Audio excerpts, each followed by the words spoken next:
I'm Steve Wiggins, and this is the Groundworks Ministries podcast. Now, today we're reading from the book of Matthew, chapter 20, and let's focus on verses 17 through 19. While going up to Jerusalem, Jesus took 12 disciples aside privately, and he said to them on the way, "Listen, we're about to go up to Jerusalem. The Son of Man will be handed over to the chief priests and scribes, and they will condemn him to death. And then they will hand him over to the Gentiles to be mocked, flogged, and crucified. And he will be resurrected on the third day." For many summers, my wife and I have traveled to Israel with a tour that was geared for college students. And I'm looking forward to our next trip, quite frankly. One of our goals is to assist Israeli Messianic congregations in sharing the truth about the Messiah, Jesus, Yeshua, as they call him. And most of the time, the Israelis are receptive to conversations about Jesus.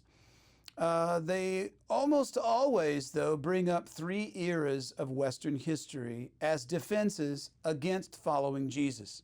And those three eras are the Crusades, the Catholic Inquisition, and the Nazi Holocaust.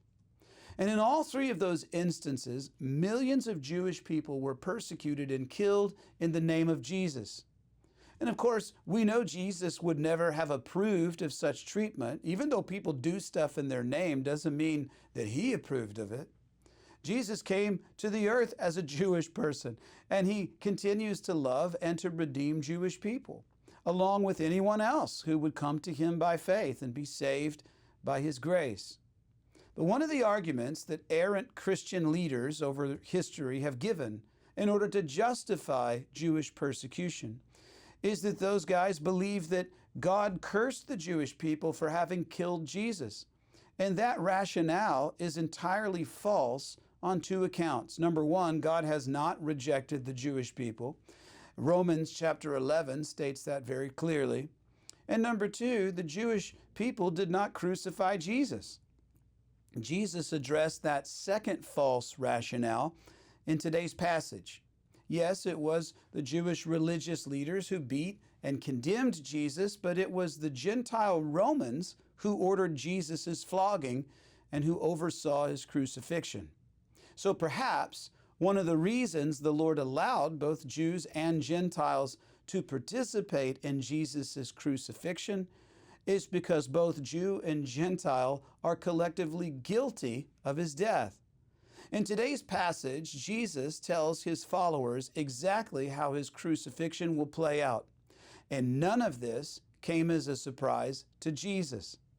Now, the good news is that Jesus rose on the third day after his crucifixion.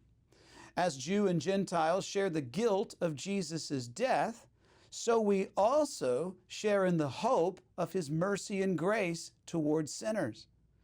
So pray for our efforts in Israel as we continue to seek opportunities to share the truth of Messiah.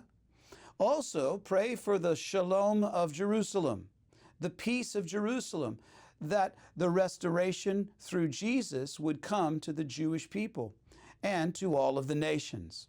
I'm Steve Wiggins, and this is the Groundworks Ministries podcast. Groundworks Ministries operates entirely through financial donations from faithful people like you. And your giving to Groundworks Ministries transforms lives. Would you consider making a donation to Groundworks Ministries today? Because we need your monthly support now more than ever. Donating is secure and it's easy at our website, groundworksministries.com. You know, another way to help is to tell people about Groundworks Ministries. Share these podcasts with your friends and your family and on your social media. And of course, you can always direct people to our website, groundworksministries.com.